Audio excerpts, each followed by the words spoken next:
Réinventer l'éducation. Learning World, en association avec WISE, une initiative de Qatar Foundation.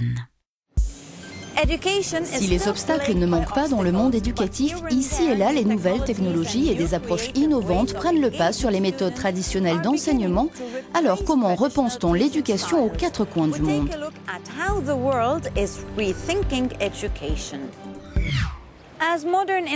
Pour cadrer avec la modernisation de nos industries, les élèves doivent être au fait de la technologie et fin prêts à trouver leur place sur le marché de l'emploi version 21e siècle. Alors l'école les y prépare-t-il? La réponse en Australie. Nous voici au Sheldon College de Brisbane, situé dans l'est de l'Australie. L'établissement accueille des enfants de 15 mois à 12 ans et propose un cursus axé sur l'innovation organisé autour de son nouveau pôle technologique baptisé Linked Precinct. Au programme, une éducation 2.0 donc, et ce dès le plus jeune âge, avec cours intensifs d'informatique, de communication et de robotique. Aussi décomplexée que visionnaire, l'école voit les choses en très grand et entend tout simplement former l'élite technologique et numérique de demain. La robotique, c'est l'industrie la plus importante au monde et celle qui se développe le plus rapidement de toutes, y compris la bioingénierie. C'est un secteur qui explose littéralement. Nos élèves doivent se familiariser avec les technologies et les logiciels de demain. On doit donc les former pour occuper des emplois d'avenir qui n'existent pas encore. Et pour cela, ils ont besoin de compétences de base durables dans le temps. Exit la théorie rébarbative et les salles de classe vieillottes. Ici, on travaille en petits groupes sur des projets concrets qui collent au marché, voire qui le devancent, et les élèves se prennent au jeu. Actuellement, plusieurs de nos élèves ont déjà monté leur petite entreprise. Avec les infrastructures dont nous disposons ici, comme le studio de télévision et la salle de fabrication, ils créent eux-mêmes leurs propres produits. Ils se frottent également à la gestion et à la stratégie d'entreprise. Scott Miller, par exemple, s'est lancé dans la fabrication d'un petit gadget inspiré d'Internet.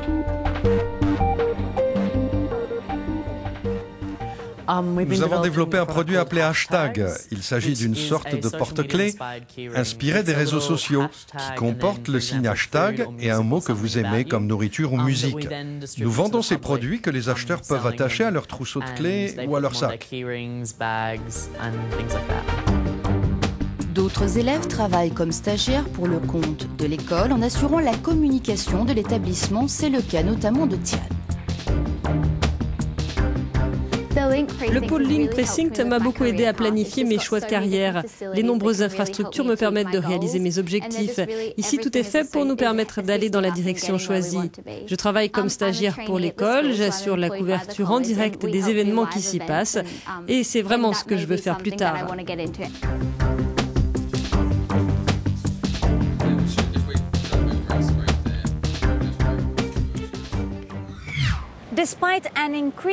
Malgré des financements publics supplémentaires, le système éducatif brésilien semble peiner à remplir sa mission. Selon le dernier rapport de l'OCDE sur l'état de l'éducation dans le monde, le Brésil se classe 60e sur 75. Cela dit, des projets pionniers commencent à faire bouger les lignes, comme à Rio de Janeiro. Au collège Chico Anísio de Rio de Janeiro, pas question de baisser les bras. Depuis 3 ans, cet établissement public teste de nouvelles méthodes d'enseignement. Objectif, replacer les élèves au cœur du dispositif éducatif en développant notamment leur sens des responsabilités et leur autonomie. Ici, par exemple, les enseignants ne font pas l'appel. Dans ce collège, on n'appréhende pas les matières comme dans les autres écoles. En plus de faire des maths et du portugais, on apprend également à manager et à gérer son temps.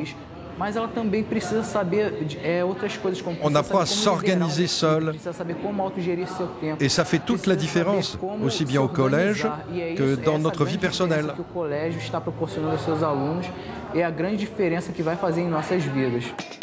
Autre initiative, le décloisonnement des classes.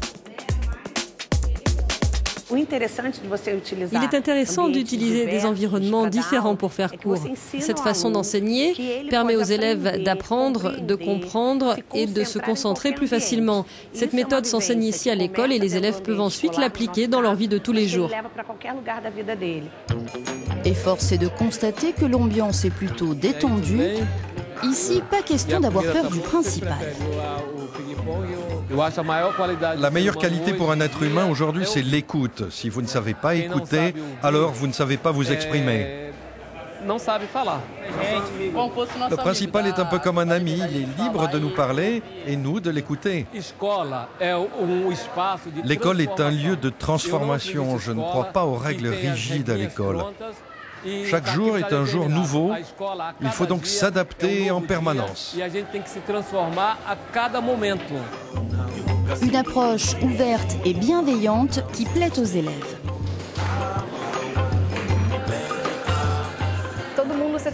Au collège, on se respecte tous, nous passons beaucoup de temps ensemble. Et c'est vraiment bien car on a réussi à tisser des liens d'amitié très forts, c'est comme une deuxième famille. Et rien n'est laissé au hasard, pas même le choix des disciplines sportives. L'escrime les aide à mieux se concentrer. Ce sport améliore leur réactivité, leur façon de raisonner et au final, ils ont de meilleurs résultats à l'école. Plébiscitée par les élèves comme par les professeurs, cette nouvelle méthode d'enseignement fera son entrée dans 4 nouvelles écoles l'année prochaine.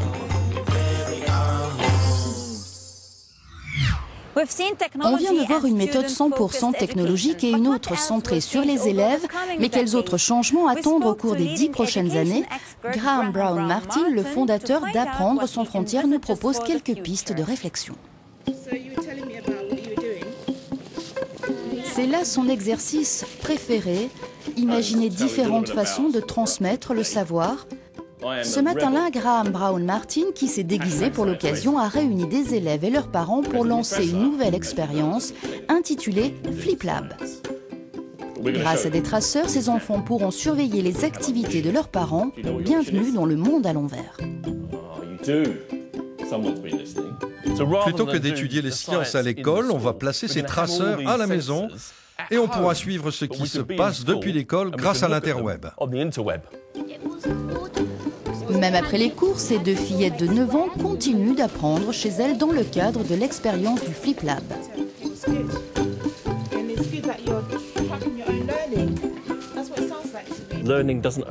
On n'apprend pas seulement à l'école, on apprend aussi en dehors de l'école et ce que nous essayons de faire, c'est d'éveiller, de susciter l'intérêt de ces jeunes.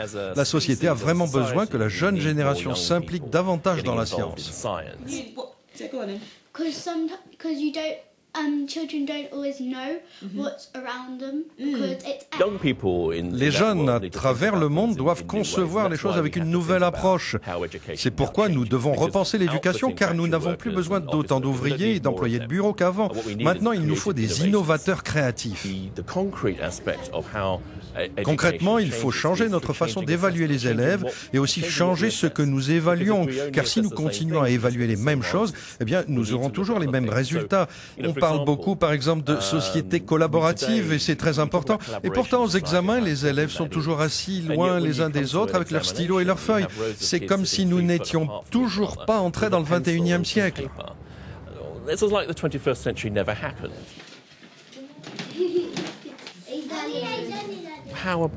Et si l'on avait enfin des examens où il serait obligatoire d'avoir un appareil connecté, comme un téléphone, un ordinateur ou une tablette, et s'il était obligatoire de parler à son voisin et de comparer ses réponses, ce ne serait pas mieux que des exercices qui ne font appel qu'à la mémoire. J'aimerais des examens où il faut résoudre des problèmes en travaillant ensemble et en faisant appel aux spécialistes de la question. Certains estiment qu'il faudrait se débarrasser de tous les profs. C'est une idée horrible, car enseigner, ce n'est pas juste transmettre un savoir, c'est également guider, conseiller, encourager. Et puis c'est aussi, même si ça fait un peu cliché, ne pas laisser la flamme s'éteindre. Il faut susciter la curiosité, l'envie, et pour cela, rien ne remplace l'être humain.